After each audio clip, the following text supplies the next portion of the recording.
Olá, pessoal, meus irmãos, minhas irmãs, Deus seja conosco. Para hoje, o aparente paradoxo que se contém no capítulo 5, do versículo 38, 39 e 40, do Evangelho segundo Mateus, que assim diz, onde se qualquer te bater na face direita, oferece-te também a outra, que no Evangelho segundo o Espiritismo é tratado no capítulo 12. Amai os vossos inimigos. Com excelente reflexão no item 8 deste mesmo capítulo, por nosso Allan Kardec. Para este vídeo, me utilizo como fundo musical do musicista dinamarquês Niklas Schmidt, a música The Journey to Denmark, que vem ao bom português brasileiro como Viagem para a Dinamarca. Gosto de lembrar que a fé espírita imprescinde de raciocínio, entretanto, caríssimos e caríssimas, seja esse raciocínio arrimado nos amorosos olhos da caridade. Sigamos então aos comentários e reflexões de um gnóstico espírita que a mim próprio denomino. Aos olhos do comum, da humanidade encarnada, hedonista e crente que a vida deva ser vivida como se não houvesse amanhã, e que não acredita na pluralidade de vidas, pluralidade existencial, torna-se verdadeiro paradoxo, uma contradição mesmo, ao receberem essa boa nova e notícia sobre oferecer a outra face.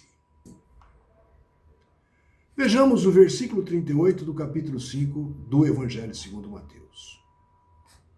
Ouviste que foi dito olho por olho e dente por dente. Fala que é um repisamento da lei de Talião que se contém em Êxodos, capítulo 21, versículo 24, que por oportuno, gosto muito de lembrar, a lei de Talião não autoriza a vingança privada. Antes, isso sim, é um código diretivo aos juízes de então. Aos raciocínios. Raciocinemos esse dizer de Jesus. Ouviste que foi dito.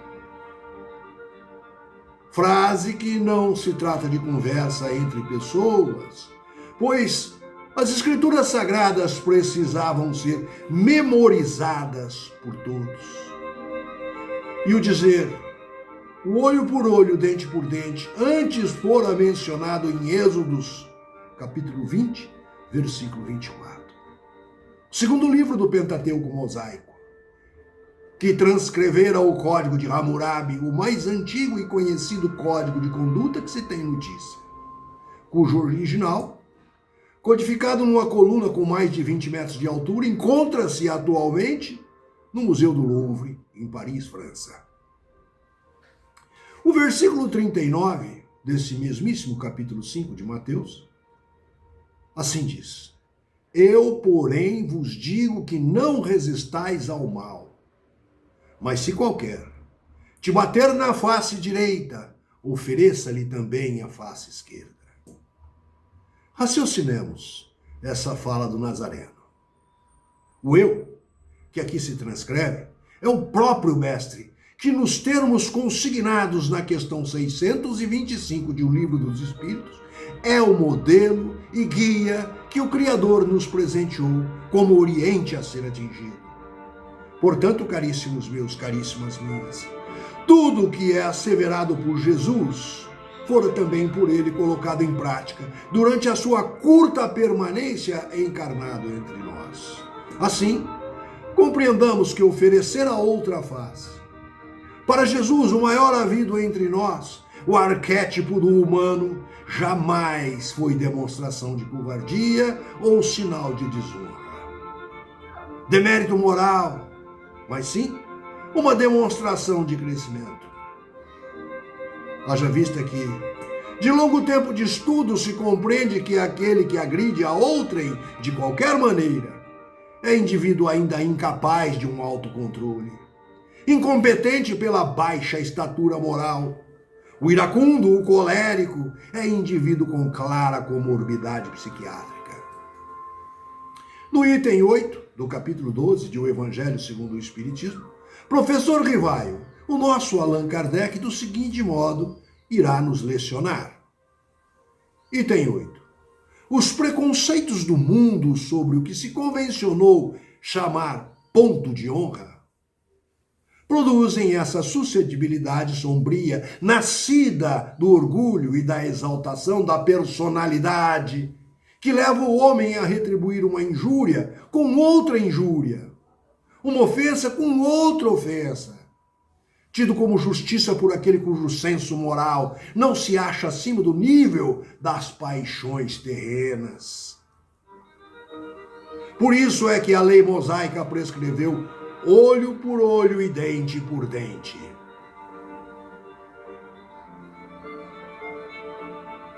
Harmônico, a época em que Moisés vivia. Veio posteriormente o Cristo e disse-nos: retribuí o mal com o bem. Disse ainda: não resistais ao mal que vos queiram fazer. Se alguém vos bater numa face, apresentai-lhe a outra. Ao orgulhoso, este ensino parecerá uma covardia, porquanto ele não compreende que haja muito mais coragem em suportar o insulto do que tomar para si uma vingança, e não compreende, por sua visão, não pode ultrapassar o presente.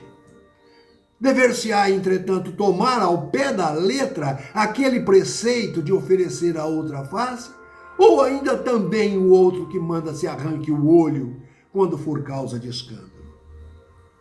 Os ensinamentos do Cristo Jesus ao pé da letra e levado às suas últimas consequências, importariam eles tais ensinamentos em condenar toda a repressão mesmo legal e deixar livre o campo para os maldosos, isentando-os de todo e qualquer motivo de temor por suas maldades. Se lhes não pusesse um freio às agressões, bem depressa todos os bons seriam suas vítimas. Por isso, o próprio instinto de conservação, que é uma lei da natureza, obsta a que alguém estenda o pescoço ao assassino. Enunciando, pois, a máxima de oferecer a outra face, não pretendeu Jesus interdizer que não devamos nos defender.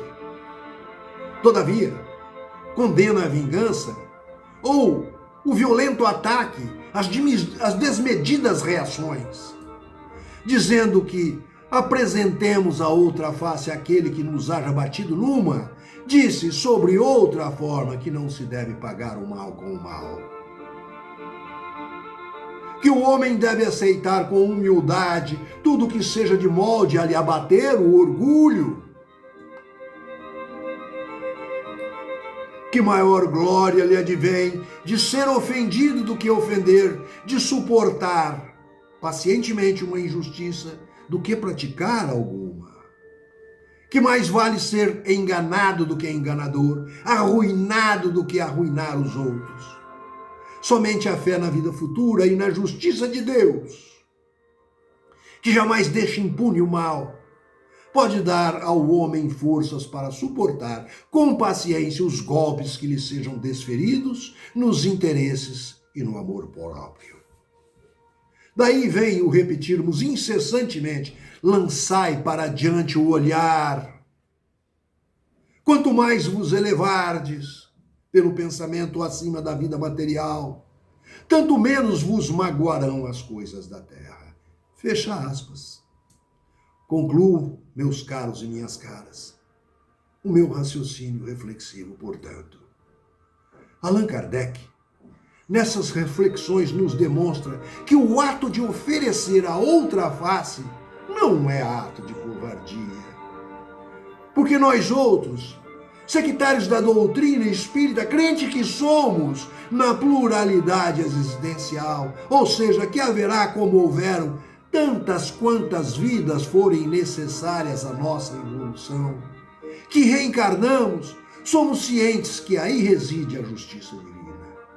Pois nessa vida um rei, noutra vida um humilíssimo reinol, ou nesta vida um catedrático e noutra um pequeno aprendiz. O aparente paradoxo e em oferecer a outra face, que nos igualaria aos covardes e nos afastaria dos heróis, só e somente só teria validade se a vida fosse tão somente singular e única. O que já se demonstra à farta que a vida é plural e é múltipla em si mesmo, portanto, é una a vida em que se está no presente. Não haverá novamente esta vida, porque a água do rio não passa duas vezes no mesmo lugar. Todavia, caríssimos meus, caríssimas minhas, continua sendo a mesmíssima água desse mesmíssimo rio até desaguar no imenso oceano que simboliza o todo criador mental de tudo que há criado. Assim, meus caros, minhas caras, finalizo esse vídeo com tributos e louvores ao Criador mental de tudo que há criado, Deus nosso Pai. Louvado seja.